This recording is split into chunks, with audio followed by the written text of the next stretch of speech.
Uruguay ha comenzado a transitar la instrumentación de una iniciativa que es modelo en el mundo. La legalización del consumo de marihuana, la producción, la distribución, la reglamentación, los cuidados en materia sanitaria y naturalmente todas aquellas normas que de alguna forma posicionan a este pequeño país del cono sur latinoamericano como un abanderado en esta materia. En Miradas Urbanas hemos conversado con el autor del proyecto que hoy es ley.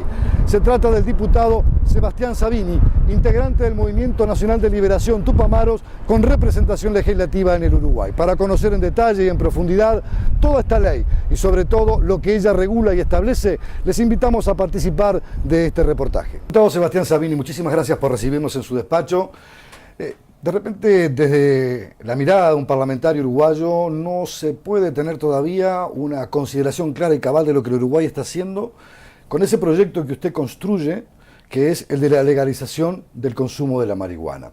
Un proyecto que pone al Uruguay a la vanguardia de muchos países en el mundo, pero que también es mirado a propósito de esta experiencia, de esta nueva aventura que el Uruguay comienza a transitar, como un elemento de referencia. Y nada hay mejor que usted para conocer el porqué y las razones que lo llevaron a construir un proyecto que habilitara el consumo de lo que hasta ahora era una droga prohibida y fuertemente combatida, y lo es en gran parte del mundo.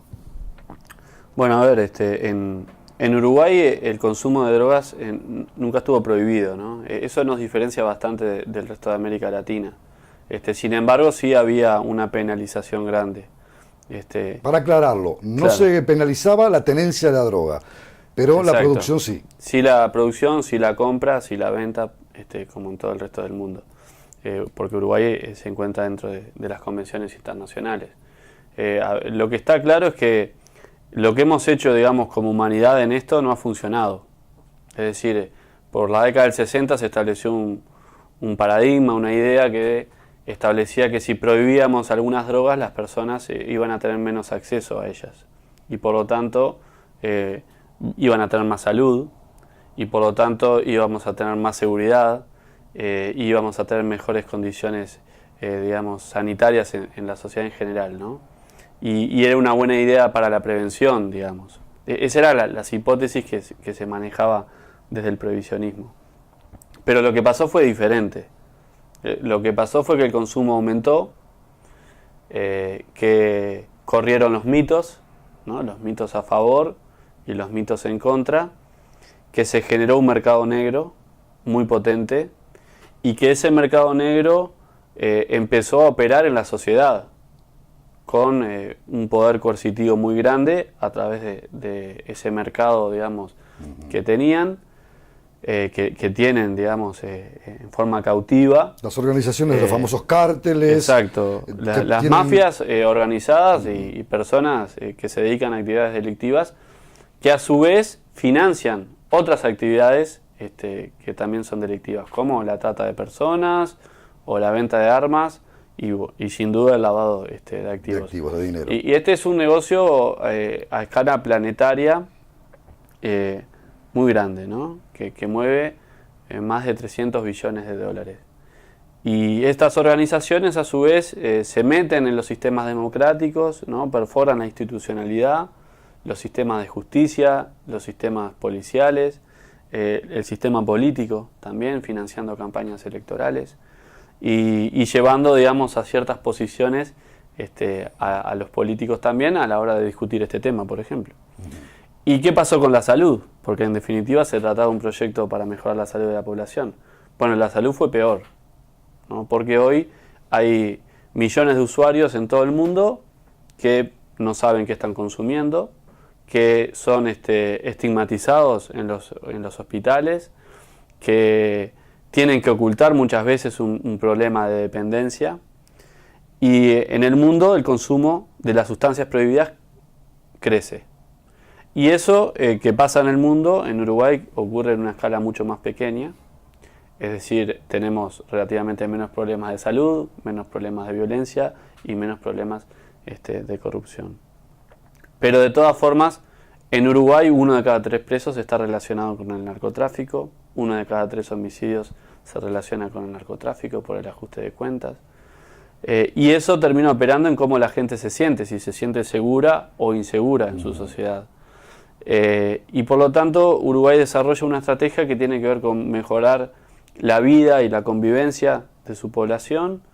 Se adoptan 15 medidas en este sentido y una de las medidas es la regulación del mercado del cannabis. Cuando el presidente Mujica dice que hay que pelearle un espacio al mercado del narcotráfico, y prácticamente a nivel de la prensa internacional o incluso de la concepción o de la conceptualización que cualquier ciudadano pueda hacer de este tema, pasa a ser como prácticamente el gran elemento, el gran símbolo. ¿Ese es el gran símbolo o además hay otras razones como las que usted acaba de enumerar que pueden ser más poderosas, que tienen un sentido mucho más pragmático a la hora de tomar esta decisión de legalizar el consumo del cannabis? Bueno, yo creo que Pepe toma mucho la experiencia histórica, ¿no? Y nosotros ponemos el ejemplo del alcohol. En la década del 30, Estados Unidos, como todos saben, ilegalizó el consumo y la producción de alcohol, y eso generó una mafia formidable, ¿no? La mafia de Al Capone. Y en ese mismo periodo histórico, Uruguay estatizó la producción de alcohol. ¿Por qué? Bueno, porque la gente se moría por el alcohol adulterado. O había personas que tenían ceguera por el alcohol o directamente quedaban discapacitadas físicas. Y eso permitió, bueno, que lógicamente no existiera una mafia en nuestro país dedicada a esa tarea, ¿no? Y de la contracara fue que tuvieron que morir miles de personas en los Estados Unidos y aumentar casi que por 5 el número de presos para que Estados Unidos fuera atrás en esa política. Con las drogas pasa algo parecido, con las drogas ilegales, ¿no? Recordando siempre que el alcohol es una droga y que culturalmente no lo tenemos tan asumido, pero lo es. Y en el caso uruguayo, simplemente como ejemplo, es causante de muchas muertes, de muchos accidentes y discapacidades al año, producto de las personas que conducen en estado de ebriedad, que manejan sus vehículos en estado de ebriedad, ¿no? Es un factor Sin duda, preocupante. pero sobre todo, además, tiene un impacto fuerte en la juventud también, que consume alcohol a muy temprana edad y a veces se dice que es el pasaporte o el ingreso al mundo de las drogas. es que en todo el mundo el alcohol mata mucho más que el cannabis, digamos a nivel de usuarios de consumo, ¿no? No mata más, mata más la violencia que genera el mercado negro que el consumo de cannabis, ¿no? Y siempre, a ver, porque esto parece que lo discutimos aisladamente del mundo. Los problemas que tiene Uruguay son los problemas que enfrenta el mundo también. No es un problema de escala. No, sin duda que no. Lo que sí ocurre es que los países del sur estamos constreñidos en una política que no delineamos los países del sur, que somos casualmente los que producimos las drogas ilegales. Y los usuarios y el mercado fuerte están en el mundo desarrollado, y el mundo desarrollado solo cuenta los problemas en función de los usuarios de salud, ¿sí? Y nosotros tenemos que poner en el debe y en el haber todo lo demás. Es decir, la violencia que genera el narcotráfico, el poder de coacción que tiene sobre nuestras sociedades, las muertes que tenemos por el accionar del narcotráfico y todo lo que ello implica, ¿sí? Y esa cuenta no la va a poner Estados Unidos y no la va a poner Europa, la tiene que poner América del Sur. Y la tiene que poner América del Sur porque somos los que estamos pagando las consecuencias de esta guerra. Somos los que estamos poniendo los muertos, somos los que estamos poniendo las cárceles y somos los que estamos sufriendo las consecuencias más terribles de una política que lleva al enfrentamiento. Uno mira, por ejemplo, realidades como la mexicana.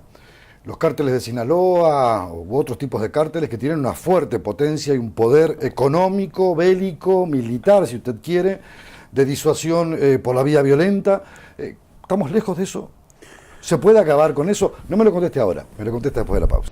Solo a través del correo uruguayo podés mandar un bozal para Yacaré. ¿Un bozal para Yacaré? No, un bozal para Yacaré Artigas. Ah. El correo uruguayo llega hasta donde quieras.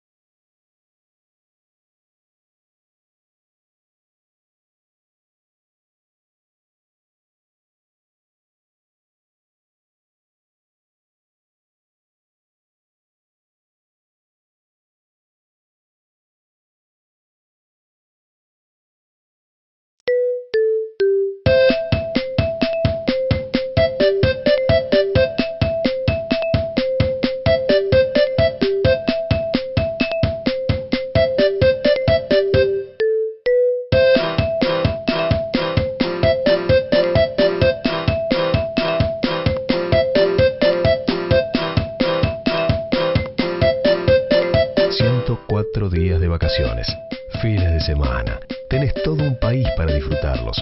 Uruguay Natural, Ministerio de Turismo y Deporte. La ley en tu lenguaje. Es importante que sepas que el trabajo rural está regulado por ley. Las horas de trabajo son 8 y deben respetarse, al igual que los horarios de descanso. Si la jornada supera esas horas, tenés derecho a cobrar horas extras. Conoce más sobre esta ley en impo.com.uy/trabajo rural. Importa que lo sepas. IMPO, Centro de Información Oficial. Diputado Sabini, habíamos dejado planteado antes de la pausa. Existen fenómenos, los existieron en Colombia con los famosos cárteles, la figura de Pablo Escobar. Existen hoy en México realidades durísimas donde hay verdaderos centros de poder que son económicos, que son políticos, que son violentos y que corrompen toda una estructura de una nación.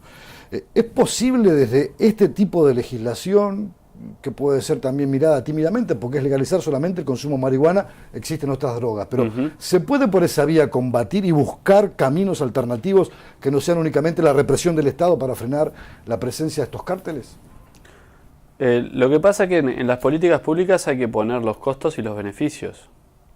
Y nosotros como estados nos enfrentamos a mafias que están muy organizadas, que tienen la mejor tecnología disponible, las mejores armas disponibles. Y pensar que la solución va a ser una guerra, creo que sobran los ejemplos para demostrar que ese no ha sido el camino. Y si un estado como México y un estado como Brasil y un estado como Argentina no han podido por esa vía, por la vía de recrudecer la violencia coercitiva del Estado, acabar con el fenómeno, porque lo que ocurre es que hay usuarios, ¿no? Es decir, hay demanda, y si hay demanda, los incentivos para que exista la oferta es muy grande. Y aún Uruguay en su propia experiencia ha demostrado que hemos sido más eficientes en la reducción de la oferta, es decir, tenemos más presos, más personas procesadas, más incautaciones, y eso no reduce en lo absoluto el fenómeno del consumo. Entonces, está claro que hay que pensar otras estrategias porque los costos que estamos pagando por esta guerra son muy altos, ¿no? Y los argumentos son argumentos más bien de carácter moral, no son de carácter, político, filosófico o sanitario, ¿no? Es decir, lo que ocurre es que hay una estigmatización del consumo y por eso está mal. Y como está mal, lo prohibimos. Y la gente no hace lo que le dicen los políticos y los jóvenes no hacen lo que le dicen los políticos o la política. Hacen lo que tienen ganas de hacer porque las personas son seres libres. Entonces, por eso es tan importante cambiar la estrategia, porque los costos en vidas humanas, no estamos hablando de costos materiales o económicos, son excesivamente altos. Yo quería justamente que usted puntualizara esa mirada muy específica que está teniendo ahora. Legalizo la marihuana. Esto me va a llevar a tener menos demandantes de mercado, o sea, menos personas que quieran consumirla, desestimula. No hay que hacer alguna campaña educativa para también alertar sobre los riesgos del consumo de este tipo de sustancias.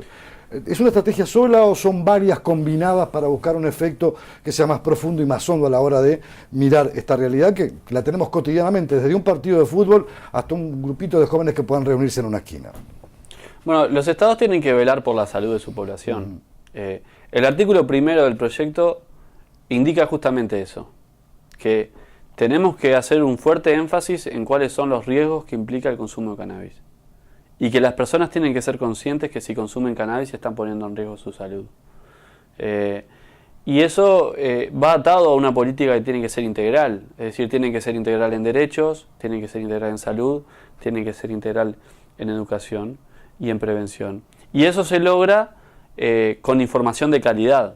Se logra con un canon de toxicidad, como existe en el alcohol, con un canon de calidad de producción. Por eso es que el Estado va a ser el encargado de plantar la marihuana para poder distribuirla, e incluso tenemos entendido que van a aparecer actores privados como las farmacias para distribuir esa marihuana de calidad, que no quiere decir que no sea tóxica, pero que es menos tóxica que otras que se cultivan por allí. Es menos nociva para la salud, porque tiene menos hojas, porque tiene menos palo, porque tiene menos hongos, porque tiene menos amoníaco, Y obviamente cualquier cosa que uno consuma con una trazabilidad de la calidad va a ser mejor que una que viene sin ningún tipo de control previo. Esto es exactamente como ocurría con el alcohol, solo que el cannabis es menos nocivo potencialmente, ¿no? ¿Cuál es el público objetivo que ustedes estiman puede llegar a tener esta nueva instancia? Es decir, ¿a cuánta gente puede llegar? ¿Cuántos son los posibles consumidores que pueda tener esta realidad con estos cuidados? El Estado planta, el Estado distribuye, los privados pueden comercializarla, hay límites de edad para hacerlo, no puede ser cualquier persona, tiene un registro de número de consumo mensual. ¿Podemos hablar un poco de eso? Bueno, el modelo que establecimos es un modelo de licencias, ¿sí? En donde el Estado tiene el rol regulador y fiscalizador y va a otorgar licencias a privados para las acciones de producción, distribución y venta. Lógicamente que hay prohibiciones, ¿no? Porque una regulación no es decir a todo que sí o a todo que no, sino que justamente implica un equilibrio entre ambas cosas. Entonces, el consumo y la venta a menores está prohibido, es decir, a menores de 18 años en nuestro país está prohibido. La publicidad está prohibida, ¿sí? No va a existir publicidad fomentando el consumo de cannabis, como sí existe, por ejemplo, publicidad que promueve el consumo de alcohol. En nuestro país tuvimos una política muy similar en relación al tabaco, en donde prohibimos la publicidad y eso dio muy buenos resultados. Va a haber personas que van a poder plantar en sus casas a través de un permiso, va a haber personas que van a poder comprar en la farmacia a través de un registro que protege su identidad, y va a haber también la posibilidad de los clubes canábicos.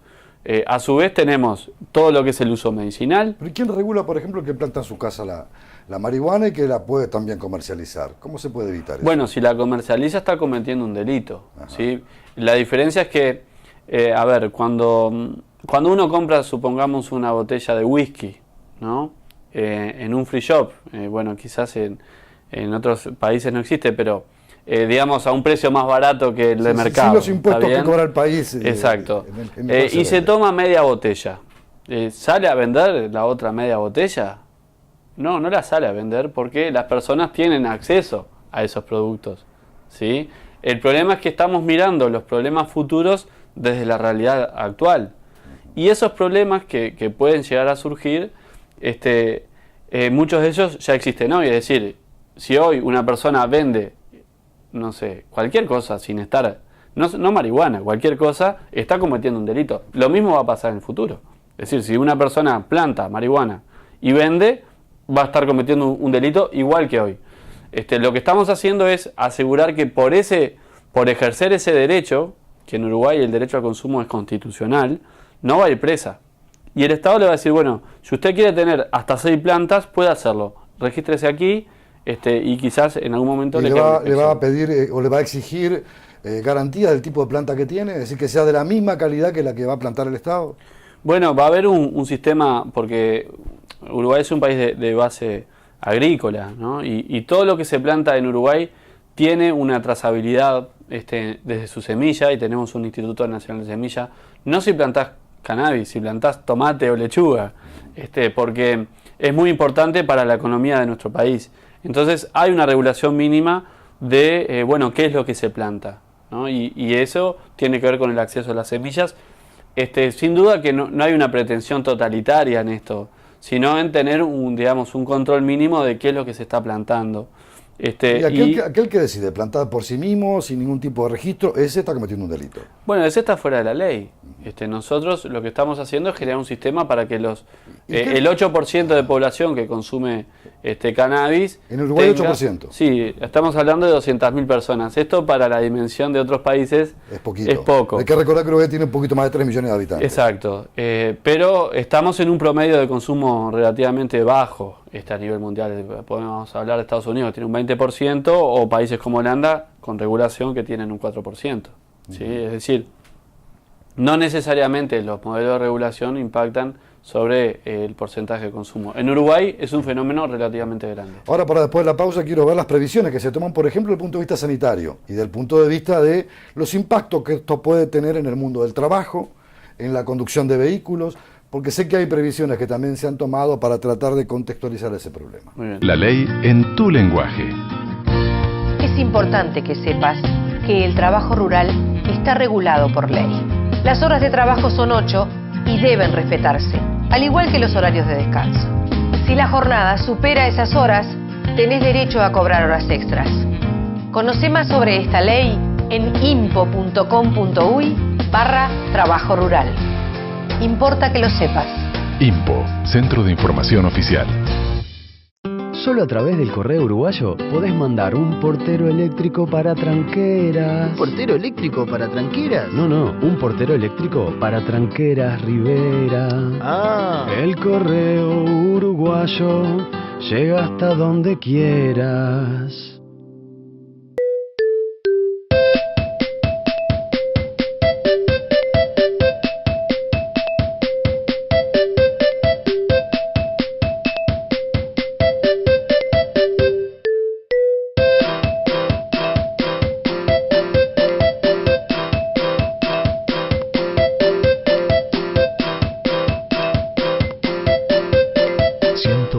Días de vacaciones, fines de semana. Tenés todo un país para disfrutarlos. Uruguay Natural, Ministerio de Turismo y Deporte. Diputado Sabini, le preguntaba recién, porque el modelo también debe establecer normas para aquellos que tienen altos niveles de toxicidad por el consumo de esto. ¿Qué pasa con la salud? El sistema sanitario tendrá que adecuarse a esta nueva realidad. ¿Hay previsión de eso? ¿Va a haber más fondos? ¿Va a haber especialización, capacitación, centros específicos de atención para adicciones? Ya existe uno, que es el Portal Amarillo, para las adicciones de todo tipo, sobre todo vinculadas con el mundo de la droga, básicamente. Bueno, uno de los aspectos que regula la ley tiene que ver con el sistema de atención sanitaria y establece que tiene que existir dispositivos en todos los pueblos de nuestro país de acceso a tratamientos y a diferentes dispositivos, porque, uno siempre tiene la idea de que el mejor tratamiento es el que se lleva al usuario dependiente, lo saca de su contexto, ¿no? Lo desintoxica y luego regresa y está todo bien. Y eso no necesariamente es lo que más funciona. A su vez, hay que decir que en relación a otras drogas, la dependencia que genera el cannabis es relativamente baja. O sea, ¿no es la puerta de ingreso a consumo de drogas mayores? Ese es uno de los mitos más grandes que tenemos, ¿no? en nuestra sociedad. Puede ser que todos los usuarios de pasta base de cocaína hayan consumido cannabis, pero no todos los usuarios de cannabis han consumido pasta base por haber consumido cannabis o antes. Cocaína u otro tipo de drogas. Eso es un mito fuertemente instalado, es la teoría de la escalera. Mucha gente ha dicho como una verdad absoluta que el cannabis es la puerta de ingreso a otras drogas, pero toda la evidencia demuestra que eso es absolutamente falso. Y esto es muy importante porque si no podemos caer en una idea falsa de que el Estado está promoviendo el consumo, que esto no lo estamos haciendo, lo que estamos haciendo es regular algo que ya existe. La droga más consumida en el Uruguay es el alcohol, la mitad de la población consume alcohol, el 30% consume tabaco, el 20% consume fármacos, el 8% consume cannabis. Entonces, en realidad la droga más consumida no es ni cerca el cannabis, sino que es el alcohol, con un sistema de regulación muy liberal además. Pero en relación a la salud, acá lo importante es nosotros hemos invertido mucho dinero en la represión y hemos invertido relativamente poco dinero en prevención, en educación, en información y en mejorar el sistema sanitario. Yo creo que si nosotros como estados relativamente pobres en el mundo, destinamos mejor nuestros recursos en estos aspectos y no tanto en la represión, vamos a tener mejores resultados. Y sin duda que la experiencia que tenemos en cuanto a regular mercados, y pongo un ejemplo como el ejemplo del tabaco, en donde nosotros logramos reducir el consumo de tabaco en adolescentes de un 34% a un 17%, es decir, la mitad. Y lo logramos como, regulando, diciendo no se puede consumir en los espacios cerrados, con campañas que informan que si una persona fuma tabaco tiene muchas posibilidades de generar dependencia, aumentando la percepción del riesgo, ¿no? Es decir, que las personas y las patologías que produce exactamente, que las personas entiendan que es nocivo consumir tabaco, y retrasando la edad de inicio, que esto es muy importante, porque cuando un adolescente, supongamos de 15 años, fuma tabaco, sus estructuras cognitivas, su estructura física digamos, recepciona su maleabilidad cognitiva, ¿no? Es muy, digamos, los adolescentes son personas, digamos, en desarrollo, ¿no? En formación, y bueno, hay una maleabilidad muy grande y una adaptabilidad también muy grande a estas cosas. Entonces, si una persona consume a los 12 años y otra prueba a los 18, probablemente, y esto lo dice la estadística, ¿no? El que probó a los 12 tiene mucha más posibilidad de consumir tabaco a lo largo de toda su vida. ¿Por qué? Bueno, porque tiene menos herramientas para enfrentarse a esa situación. Entonces, en las sociedades modernas sabemos que es muy probable que vaya a consumir. En algún momento, hasta por una cuestión de experimentación y porque está en la propia naturaleza de los jóvenes.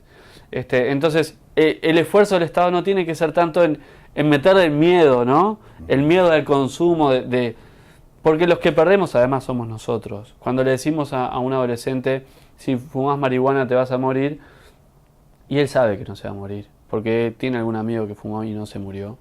Ahora, cuando aparece una droga más dura, le decimos, si fumás pasta base de cocaína te vas a morir, y probablemente los que perdimos en el discurso fuimos nosotros, porque ya no se murió con la marihuana, entonces no nos va a dar más bolilla. Y por eso es muy importante el mensaje que damos. Y el mensaje tiene que ser los efectos reales. Usted me decía, una red sanitaria a nivel nacional que controle, que cuide, que vigile y que pueda ser además un brazo asistente para que el que quiere descolgarse del consumo de droga pueda tener el acceso, quiera limpiarse, pero dentro de su contexto, no fuera de él. Exacto. A ver, esto es un modelo integral, ¿no? Un modelo que va desde la regulación de la producción, la distribución y la venta, hasta los aspectos de prevención, educación e información, que lo hace el sistema educativo, que lo tiene que hacer el sistema educativo, y a su vez el fortalecimiento de la red sanitaria. ¿Sí? Sin ninguna de estas tres patas tiene sentido, porque nosotros podemos hacer mucha prevención, ¿está bien? Pero si los adolescentes no tienen ninguna barrera para acceder, como hoy, es decir, quizás la mentira más grande que ha desarrollado la prohibición es que les estamos poniendo barreras a los adolescentes. Es mentira. Un gurí, como decimos en Uruguay, un joven que quiere acceder a cannabis, sabe cómo hacerlo, fácilmente, sin ninguna barrera. Nosotros estamos estableciendo barreras. Ahora, después si consume, supongamos que ya tiene 20 años, y tiene un problema de dependencia, bueno, el Estado tiene que tener herramientas terapéuticas para eso. Y por eso la ley contempla todos estos elementos. Quería plantear el otro asunto que no es menos importante, porque en el Uruguay el consumo del alcohol, por ejemplo, trae incluso muchísimos problemas a los trabajadores, que a veces llegan alcoholizados a sus puestos de trabajo, pierden sus empleos, y se ha generado toda una verdadera situación que a veces pone incluso la vida del propio trabajador en riesgo cuando llega bajo los efectos del alcohol. ¿Qué pasa con los efectos de la marihuana? Porque sé que ahora hay dispositivos que van a controlar, así como se controla al conductor que conduce alcoholizado, va a haber un dispositivo que va a controlar a quien conduce bajo los efectos del cannabis. Exacto. A ver, el tema del tránsito es un tema bien complejo.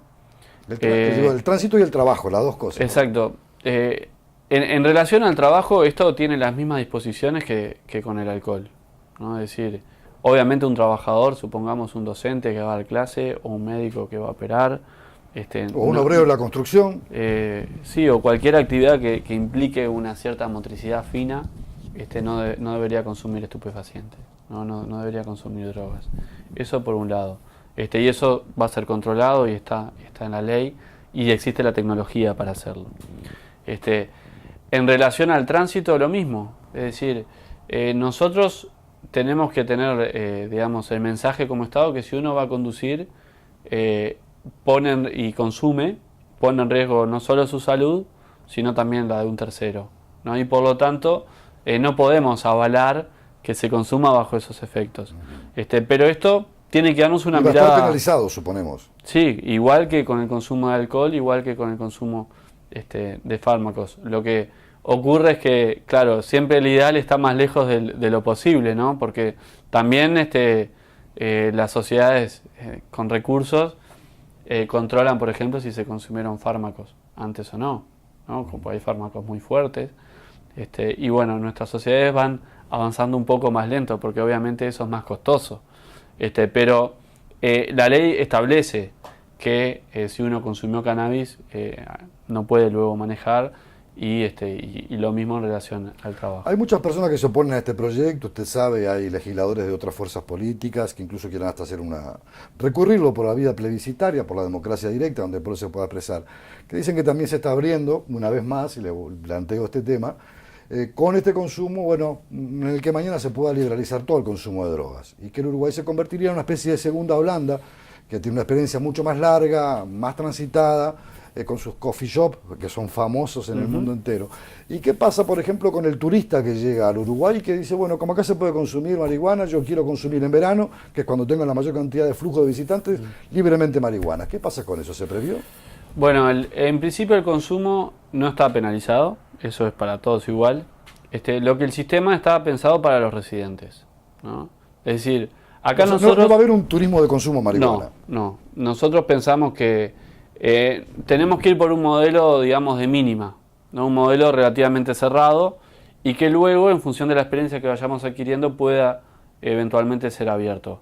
Pero en este momento, este es un modelo que está pensado para los usuarios del Uruguay. Y el Uruguay se plantea después liberalizar, porque creo que el candidato Tabaré Vázquez en algún momento se ha planteado, bueno, si legalizamos la marihuana, ¿por qué no legalizar el resto de las drogas?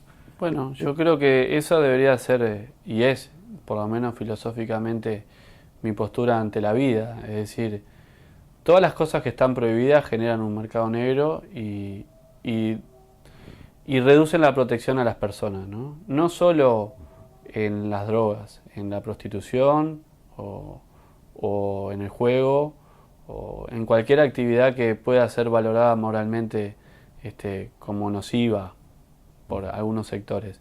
Y Uruguay tiene una larga experiencia en eso. Es decir, en Uruguay el juego está regulado por el Estado. En Uruguay la profesión de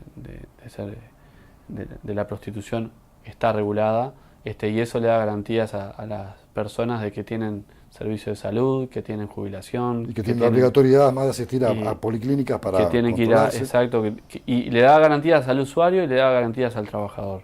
Lo mismo con el juego. Y yo creo que esa es un poco la línea de razonamiento que hemos llevado adelante, en donde las cosas mayormente las personas deciden hacerla en función de factores que van más allá de la moral de los demás. Una última pregunta. ¿Usted cree que los narcotraficantes que son tan poderosos se van a quedar cruzados de brazos? ¿No van a querer incidir? ¿No van a querer o dejarán que se les pierda esta partecita del mercado, pero redoblarán esfuerzos en otras áreas? Bueno, creo que es probable que busquen, digamos, los delincuentes se dedican a actividades delictivas. En la medida que deja de existir ese mercado cautivo, la actividad tendrá que será otra. ¿No? Es decir, no se dedican a vender alcohol si los usuarios podemos conseguir alcohol fácilmente. Y esto es lo que ha pasado en los lugares en donde se ha regulado. Es decir, en la medida que hay drogas reguladas, no existen drogas ilegales. Y esto creo que a la humanidad le ha costado mucho entenderlo. Y fundamentalmente al mundo occidental. Y estoy convencido que en relación al cannabis se va, digamos, a ese camino y eso es imparable, ¿no? Hace muy poquito salió una entrevista a unos productores de cannabis en México que ellos decían, bueno, si Estados Unidos sigue con esta proceso, con esta política de legalización, nos vamos a quedar sin trabajo. Porque sencillamente no tienen ese mercado cautivo, ¿no? Obviamente ahí están pagando los campesinos que no son necesariamente, y no lo son, los que se llevan la parte del león, la parte más grande. Pero no tengo dudas que esta política va a terminar con el narcotráfico mucho antes que las balas. Diputado Sabini, ha sido un placer, además usted fue el autor de esta norma y por ende conoce al detalle todo lo que está pasando con ella, su instrumentación, que es un camino a veces complejo, de mucho debate, de mucho enfoque, de mucho análisis, pero la honestidad de conciencia con la que se ha planteado es para nosotros siempre un factor a destacar. Muchas gracias por habernos recibido. No, muchas gracias a ti.